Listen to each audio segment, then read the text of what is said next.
Hello, I'm Bob Schieffer, and welcome to the CBS Evening News online edition. Just ahead, Saddam Hussein's day in court. At times, it resembled a free-for-all. Kimberly Dozier will have details.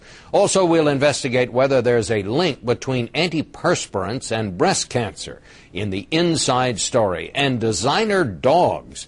You and I might call them mutts, but in L.A., some mixed breeds have become fashion statements. It's all starting now on the CBS Evening News online edition.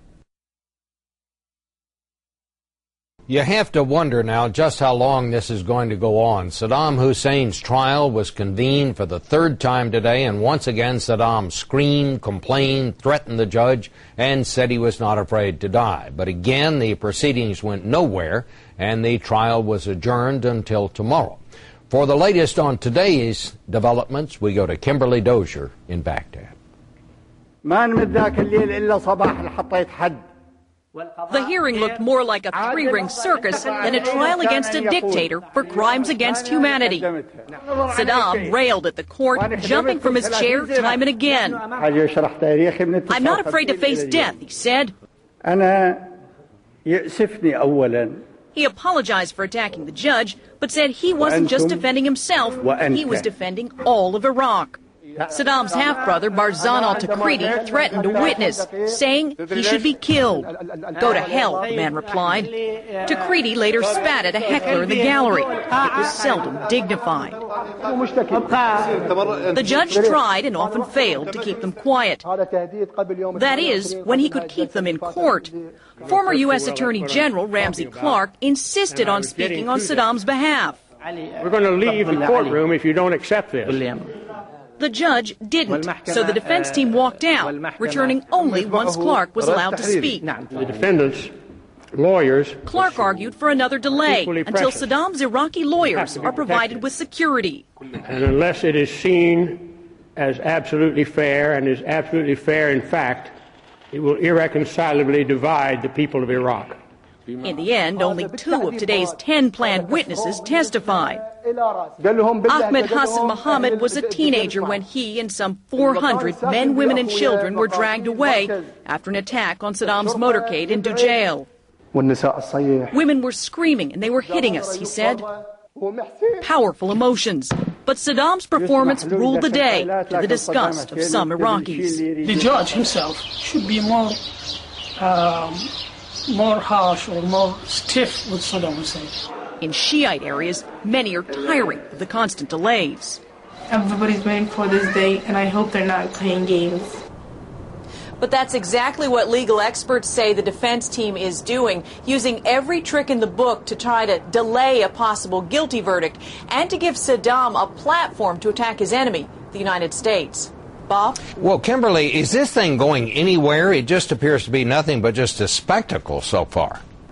Well, they did get to a couple of the witnesses, but the judge is expected to adjourn this again on Wednesday to try to free up security resources for next week's elections. As you looked across Baghdad today, every Iraqi and American soldier was busy trying to guard against a possible rocket attack against the courthouse.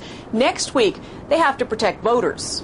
Now, let me ask you this about Ramsey Clark. When Lyndon Johnson appointed him Attorney General, he always said it was the worst mistake he ever made. And a lot of people say he has absolutely no credibility, at least in this country.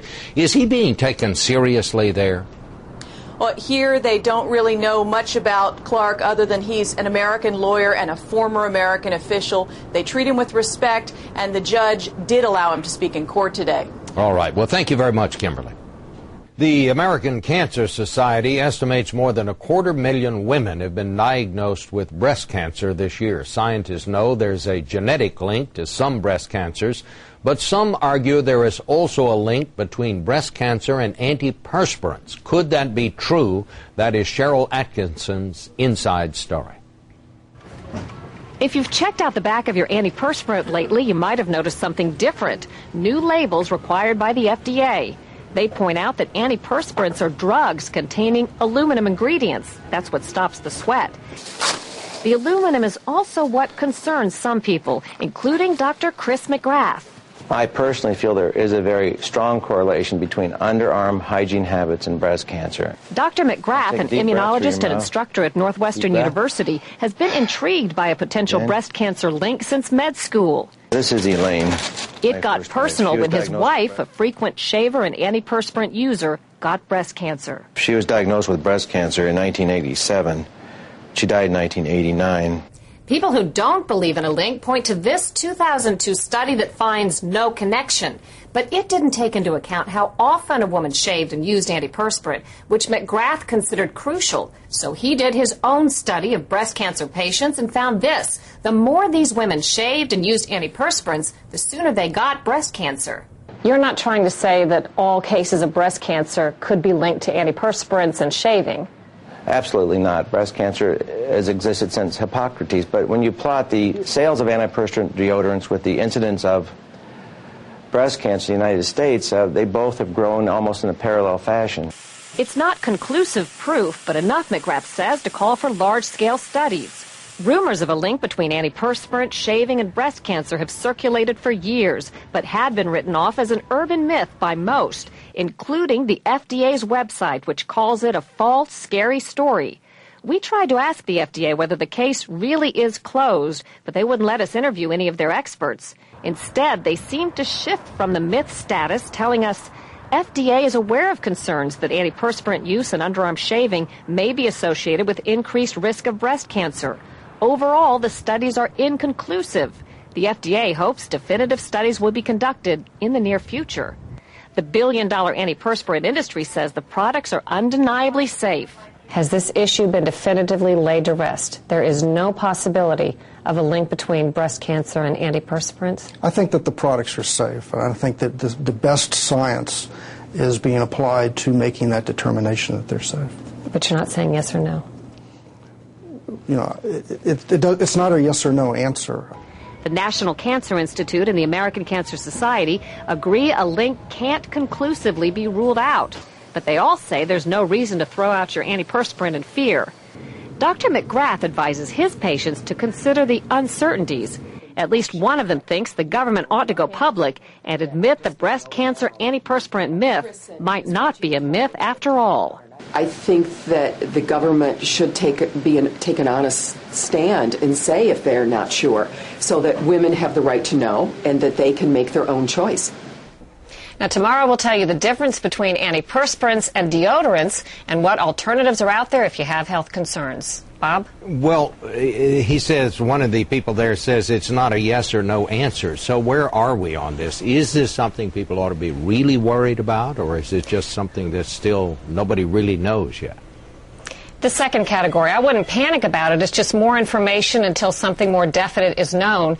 People need to know this is sort of an open question, not something that has been resolved. All right. Well, thank you very much, Cheryl. For some reason, news has always seemed to travel from east to west. On the other hand, fads and really weird stuff seems to travel west to east. Well, we have one of those west to east deals tonight, and it is all about dogs. Here is Sandra Hughes. In a fashion-savvy city like Los Angeles, where trends are created for the rest of the country, the latest craze is a four-legged cutie whose mere existence is the height of style. And I was like, what's a puggle? What could that possibly be? A puggle is what you get when you mix a pug and a beagle. And Charlie is a 9-month-old version of the hottest dog in town. Kind of decided that this was the dog for me because he was the exact color that I wanted. Like anything trendy in L.A., first, hot celebrities like Jake Gyllenhaal get a puggle. Next, a waiting list forms for puggle puppies with a price tag of $2,000. This hybrid dog craze started with people wanting to breed out allergies from the dog's fur. So they bred in poodles, dogs that don't shed. Behold, the Labradoodle, a Labrador-Poodle mix. From there, the designer dog craze exploded. Yorkie Poo, Maltese Poo, a Labradoodle, Golden Doodle, Puggle, Boggle. Hold on. How does that work? A Schnauzer and a Poodle make a Schnoodle. A Pomeranian and a Poodle make a Pomapoo. The possibilities are endless. Now, some people would say he's a high-priced mutt. He is. He is. This was the one that I wanted. Breeders say it makes the dogs healthier. Others say it could mix the worst inherited medical problems of both breeds. But like fashion, it's subjective. One man's mutt is another's priceless puggle. So say goodbye to those purebred purse puppies. There's a new dog in town. A doodly snoozy. Sandra Hughes, CBS News, Los Angeles. More stories are just a click away, but don't forget to join me on television for the on-air edition of the CBS Evening News. On Tuesday's broadcast, antiperspirants and deodorants. Their ingredients are not the same. Our series continues with a look at important differences between them. For CBSNews.com, I'm Bob Schieffer.